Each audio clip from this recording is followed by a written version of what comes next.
It was a Tuesday, which feels wrong somehow because betrayal should come on a Friday or a holiday or some other day weighted with meaning. But no, it was a Tuesday. The kind of day that arrives with stale coffee and unread emails and the flat hum of domestic routine. The kind of day you trust. I was folding Henry's shirts, his work shirts, the ones with the faint scent of dry cleaner starch and his cologne, that rich, woody blend he thinks smells like authority. The left breast pocket of the navy one had a slip of white paper peeking out, and out of sheer habit, I pulled it loose before tossing the shirt into the drawer. It wasn't important, just a receipt from a bistro we'd never been to together. 2 drinks, a shared dessert, and a line of text that read, "See you soon, miss you already." Circa. That was the first moment I knew. There was no drama, no sharp gasp, no collapsing to the floor, clutching my chest like a woman in a movie. I simply stood there, the paper in one hand, a neatly folded shirt in the other, and stared at the arithmetic of my marriage, the sudden subtraction of trust, the multiplication of questions. Later that night, I waited until Henry was in the shower before I opened his phone. The password was still my birthday. Some small part of me hated how easy it was. Her name was Claire. Her texts were sweet, almost saccharine. The kind of messages a woman sends when she thinks she's winning. She didn't know about me. There were no hints of guilt, no talk of when you leave her, no ambiguity, just casual intimacy, plans, longing. One message even said, "Your bed is still warm. Your bed. Not our bed. Not the one we bought together after the miscarriage. Not the one I bled in. Not the one I made every morning for 17 years. Just his now." I scrolled in silence, watching their relationship unfold like a thread I was never meant to tug. Photos. A wine bar I'd suggested years ago but we'd never gone to. A bookstore in the old quarter with ivy creeping up the bricks. Her, curled into his side on a park bench, the afternoon sun turning her hair to gold. There was something unnervingly beautiful about it, like watching a movie you already know the ending to, and yet still hoping the main character might notice the cliff. But he didn't. Not in the messages, not in the photos, not in the small details that made it unmistakably clear. Henry was a man living a second life. And I was a ghost, not even an obstacle, not even a lie. An erasure. I don't know how long I sat there, the phone a stone in my lap, the shower turned off, and I snapped back to myself, closed the app, set the phone gently back on the nightstand. He emerged moments later, toweling his hair, and kissed the top of my head like nothing was different. And I let him. That night, I lay awake beside him, not crying, not hating, just watching the profile of the man I'd loved for half my life, and wondering when he had stopped seeing me. It's a quiet thing, to vanish. It doesn't happen all at once. First, your laughter no longer interrupts his reading. Then, your touch becomes background noise. Then, your absence at dinner parties becomes easier to explain. Until finally, he tells another woman you don't exist, and she believes him. Claire. Her name repeated in my mind like a drumbeat. Not out of jealousy. No, this wasn't envy. It was curiosity, fascination even. She had no idea, not just about me, but about him. The version of him I knew, the parts of him she hadn't yet discovered.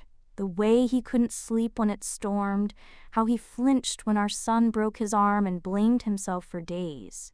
How he once cried in a grocery store aisle because a song reminded him of his dead sister. Did she know those things? Had she earned them? Or was she just his clean slate? I rose just before dawn, brewed a pot of coffee, and sat in the kitchen watching the first blush of light spill across the floor. When Henry came in, he kissed my cheek again, same as always, and asked if I wanted anything from the store. "No," I said. "I'm fine." And I was. I had made a decision in the middle of the night, in the strange half hour where dreams and clarity collide. I would not scream. I would not cry. I would not even ask why. That wasn't the story I wanted. If Claire didn't know I existed, I would not correct her with rage. I would correct her with presence. And that was how it began, with a receipt, a lie, a missing photo frame, and me, the wife who refused to stay erased, where things begin to shift, one deliberate move at a time. Claire looked like the kind of woman Henry would want to protect. That was my first thought when I saw her in person. She wasn't breathtaking, not in the cinematic way, but she had that gentleness men mistake for fragility, the kind that makes them want to wrap you in promises and secrets. She smiled with her whole face. She laughed with her head tilted back just slightly, and when she touched the petals of a rose, God, she lingered. I found her, of all places, at the flower shop on 6th, one of those curated boutiques with glass vases and soft palettes and eucalyptus hanging from the ceiling like cathedral incense. I'd done my research. Her schedule. Her habits. Her quiet little world where my name had never been spoken. So I walked in. Clean white coat, low heels, lipstick the color of dried blood. She was arranging dahlias. "Hi," I said, like I hadn't rehearsed it. "I'm planning a private dinner. Romantic but restrained. I'm looking for something delicate. Thoughtful." Claire smiled, instantly warm. "That's my specialty." "Of course it is," I wanted to say, but I just nodded. She moved with that dancer's grace, intentional, unhurried. She pulled a few stems of white ranunculus from a chilled vase and held them out. "These say, quiet devotion, which sounds like the mood you're going for." I could have laughed. I didn't. "Perfect," I said, "but I'll need them delivered." "Sure," she replied, already reaching for her clipboard. "What's the name?" I told her. "Not mine. Not yet." I gave her Henry's last name. Let her feel the twinge of familiarity without explanation. She looked up. "Oh, I know that name. I bet you do." "It's for his wife," I said, calm as a prayer. "We're hosting something special this weekend." Her eyes didn't flinch. That's how I knew she had no idea. None. I leaned in a little, as if confiding in a stranger. "He said the place on 6th was his favorite. I thought I'd surprise him." She smiled, distracted, writing it down. The handwriting of someone who doesn't expect their world to tremble. I paid in cash. And just before I turned to leave, I placed a small envelope beside the till. "Almost forgot," I said. "Would you mind tucking this into the bouquet before delivery?"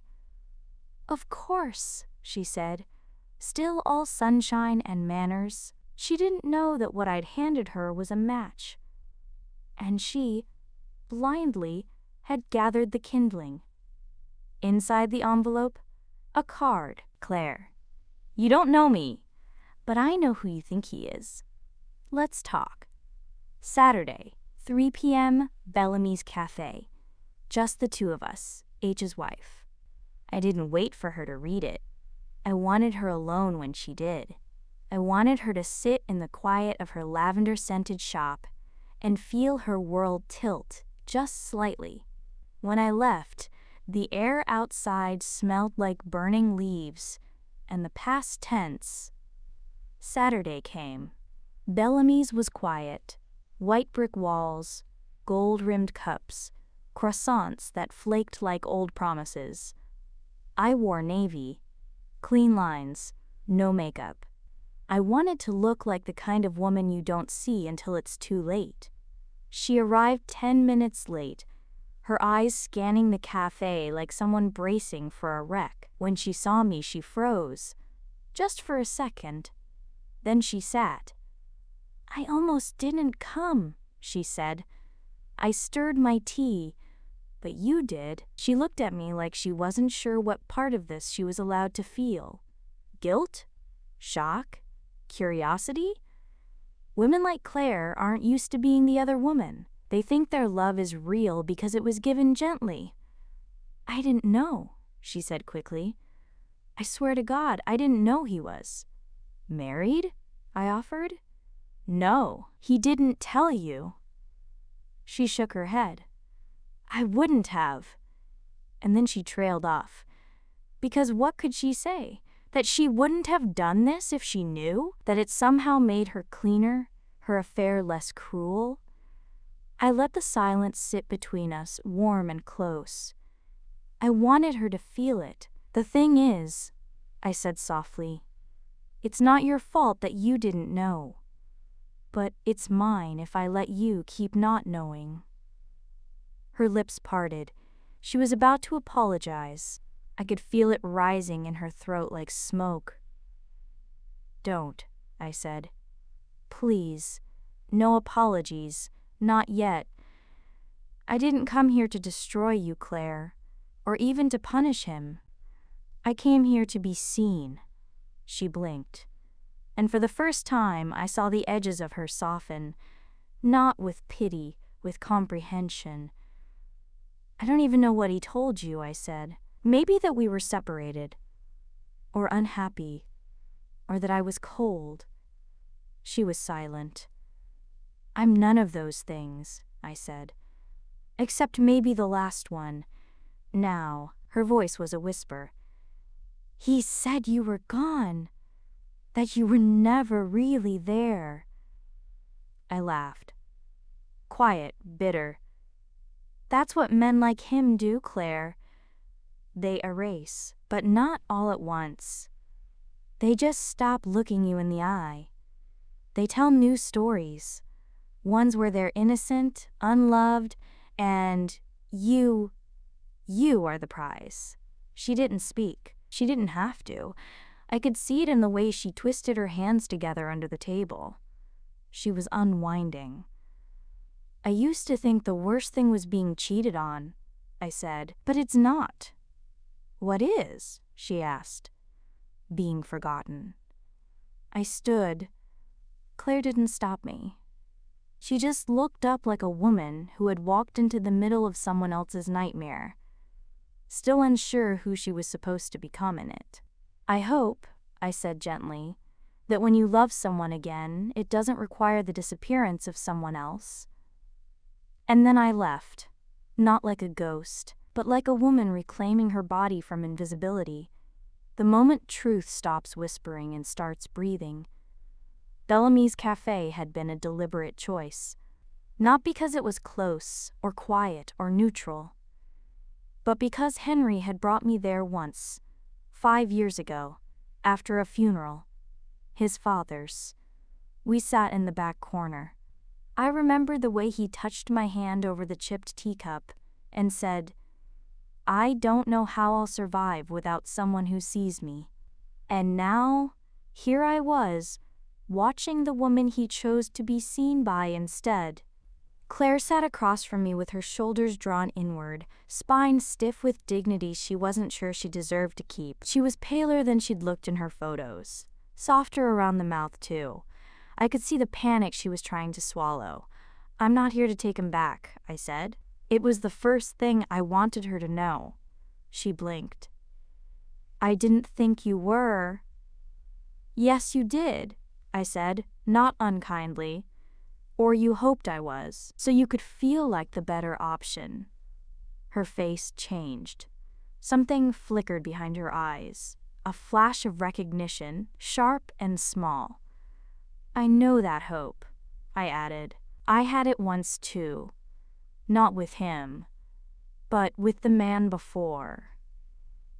Claire looked at me as if trying to decide who I really was, not just to Henry, but to her.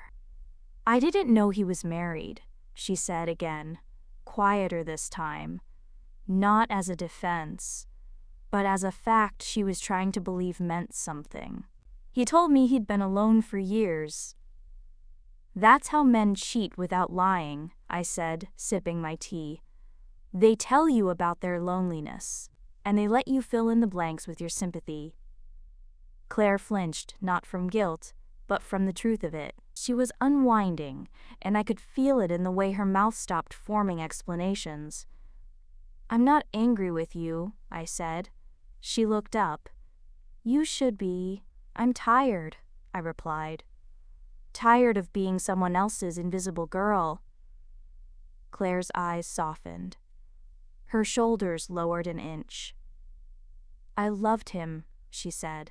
Her voice broke slightly on the word loved, like she was already preparing to put it in past tense. I mean, I thought I did. I thought I knew him. You did, I said. You just knew the version of him that needed something to adore him. I knew the version that needed someone to endure him. A long silence stretched between us.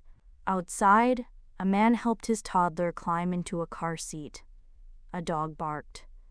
Life moved on, oblivious to the intimate cracking of two lives inside a cafe. Claire finally asked, Why did you meet me? It was a fair question. She had a right to ask it. I had ambushed her with civility. Because I needed someone else to see me, I said. Because I was tired of only existing in the margins of his lies. Because you were living in a story that left no room for me. She nodded slowly. And then she whispered, I didn't know he could be that cruel.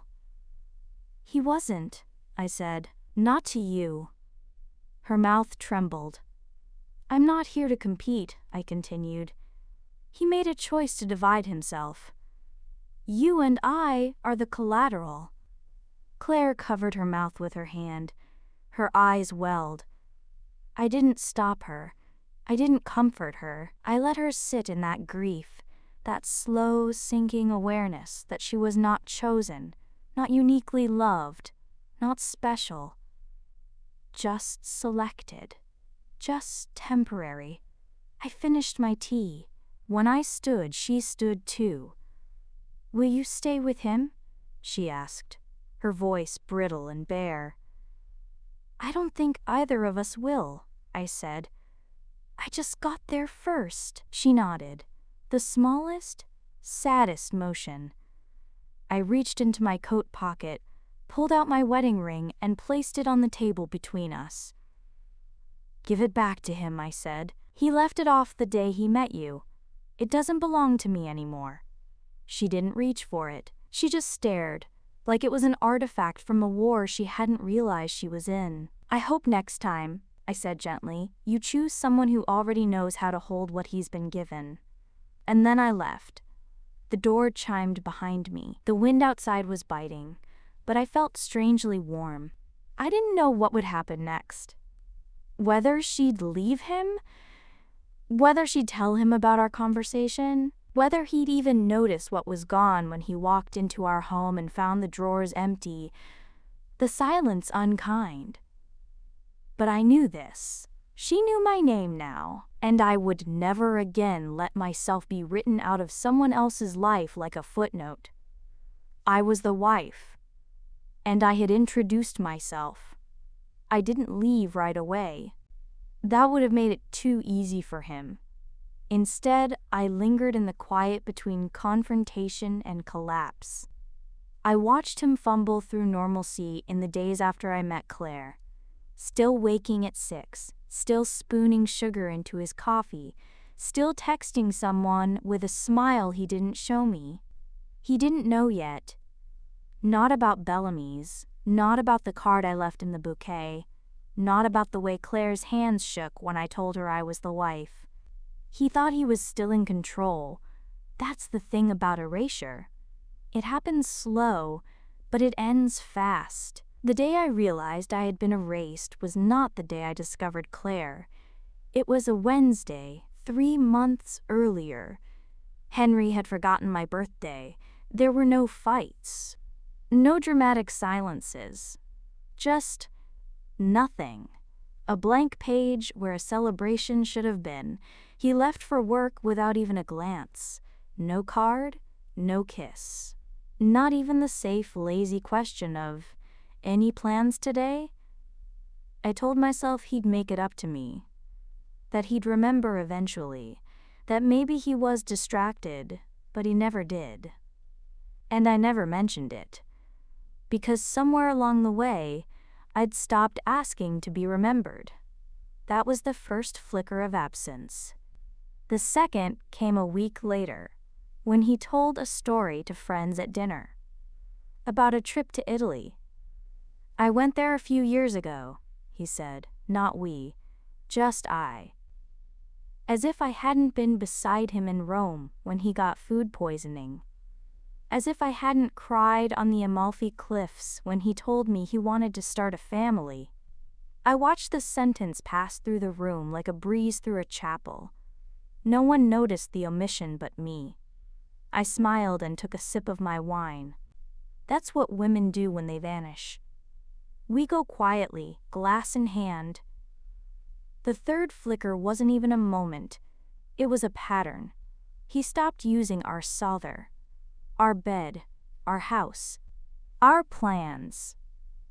It all became his office. My schedule.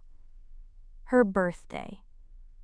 A linguistic unraveling, thread by thread. Men don't always cheat because they're cruel. Sometimes they do it because they've rewritten the story in their minds until the wife isn't even in it. After Bellamy's, I didn't wait for Claire to tell him.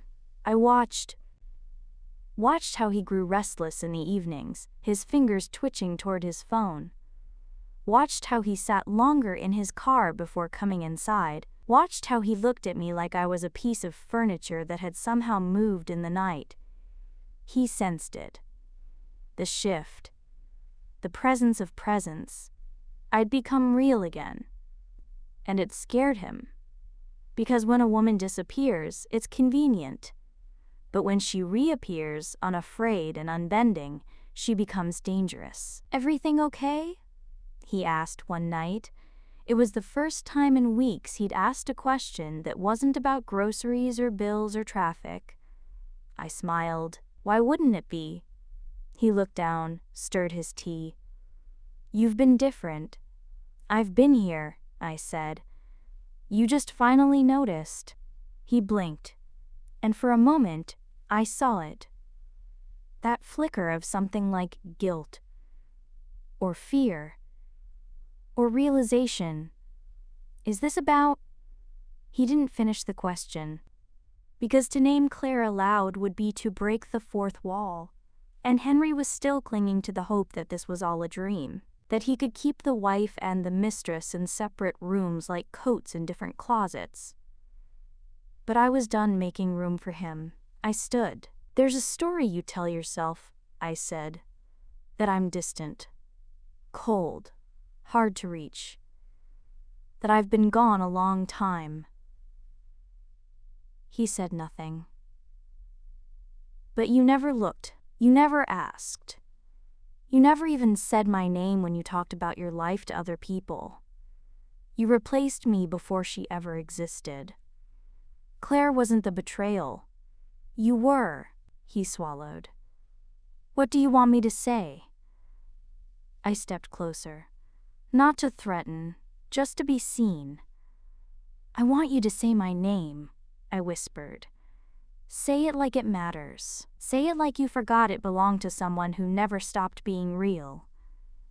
He didn't. So I walked away. Not out of fury.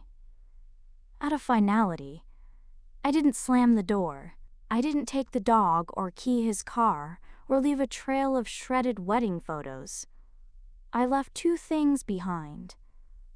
My ring, in the same velvet box it came in. Closed. Untouched. A note. One sentence. You should have asked who I was before telling her I didn't exist. That was the anatomy of my erasure. And this, my departure, was the autopsy. I had loved him once, but I would never, ever let myself be unwritten again. He found the ring box before the silence told him what it meant. The box was on the hallway table, placed neatly, respectfully. No torn note, no broken glass, just that velvet square, a punctuation mark. At first, he didn't panic. Henry was not a man who panicked. He rationalized. Maybe she's angry. Maybe she's trying to get a reaction. Maybe she just wants a conversation. Because in the version of the story Henry told himself, he was still the center. Still the protagonist. Still the man women waited on, either to come home or to make up his mind. The absence didn't hit until he noticed the closet. Empty. Not bare. Not vindictive. Just quiet. The kind of quiet that says, I loved you, but not enough to stay where I wasn't seen. He sat on the edge of the bed, his bed now, he realized, and tried to remember the last time he had looked her in the eye and asked, Are you happy? He couldn't. Henry hadn't meant to fall into an affair. That's what he told himself. It started like most of them do, with small permissions. Permission to feel flattered, permission to be curious, permission to miss something he never quite named. Claire had felt like breath after years of stale air. Young, yes, but more than that. She hadn't known him yet. And to Henry, being unknown was freedom. He could be someone else. Someone less tired, less predictable.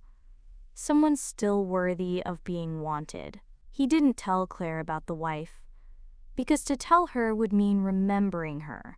And remembering her, his wife, the woman who had carried his grief, his debts, his mistakes, meant remembering the parts of himself he no longer wanted to be responsible for. He wanted the version of love without the consequences, so he told a different story. She's gone, he said once when Claire asked why he never talked about his past. Not dead, not divorced, just gone. And Claire, not knowing any better, believed him, because Claire had never watched him lie before. But the wife, his wife, she knew the signs, the language, the edited sentences.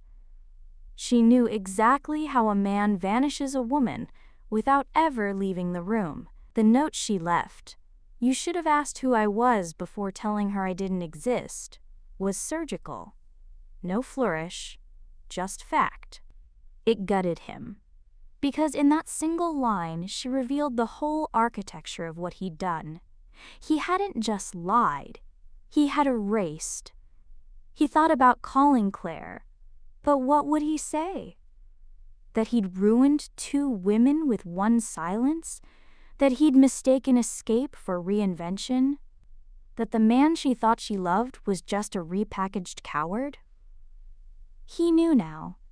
Claire had met the wife. He saw it in her absence too. No messages, no angry calls, no questions. She was gone, just like his wife. Only this time, he hadn't chosen it. It had been chosen for him. He sat in the kitchen, still in his work clothes, tie loosened, watching the sunlight land on the same countertops they'd once picked out together. She had wanted marble. He had wanted quartz. She compromised. She always compromised. That was the last thought that broke him. Not the infidelity, not the betrayal, but the fact that the woman he'd quietly shoved into the shadows had loved him in the bright, brutal light of reality, and he had traded that love for the thrill of being new again. In the months that followed, he moved through the world like a man half-written. Friends stopped asking about her. Coworkers murmured things he couldn't quite hear. Even his reflection looked dimmer, as if the mirror had grown tired of his face. One night, he took out a photo. Rome. The 2 of them smiling, sun-drunk, her eyes laughing at something he couldn't remember. He stared at it until his eyes burned. He whispered her name. Not as an apology, as a prayer. Men like Henry don't always lose everything at once. They lose it like frostbite, bit by bit. First, the parts they stop touching, then the parts they stop noticing, until one day they look down and something they loved is simply gone.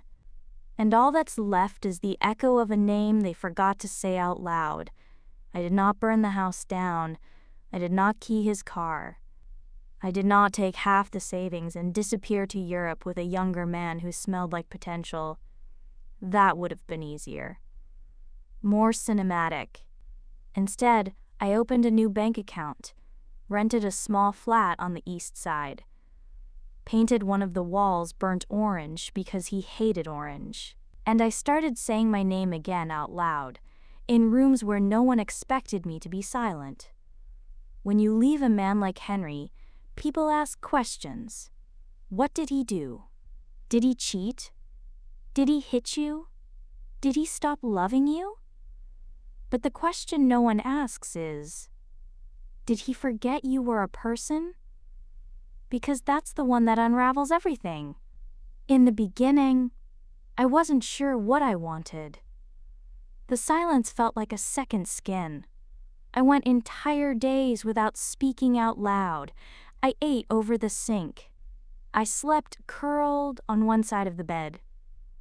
I arranged my books alphabetically because it was a way of controlling chaos. And yet, I was at peace. Not happy. Not yet. But peaceful. And peace, when you've been quietly erased for years, is the loudest sound in the world. I started writing again. Nothing formal. Just fragments. Lines like, she had been reduced to a sigh in someone else's story.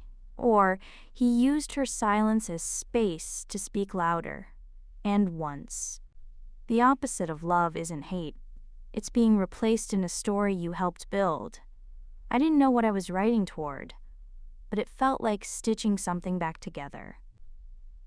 Claire reached out once. A message. Nothing dramatic. Just a note. I left him too. I'm sorry I didn't know. I hope you're okay. Circa. I never replied. Not because I was angry, but because that chapter was over. She had been a mirror, not a monster. I had seen myself in her, and it was enough. We had both chosen to stop being women who accepted less in exchange for the illusion of being adored. That was sisterhood, in its most unexpected form. Henry tried, of course. 2 voicemails. A letter. A pathetic bouquet of lilies. I threw them all away. Not because I hated him, but because I didn't want him back. There's a difference between healing and rewinding, and I had no desire to crawl back into a story where I was only present in parentheses. 6 months later, I saw him at the grocery store. He looked older, more tired.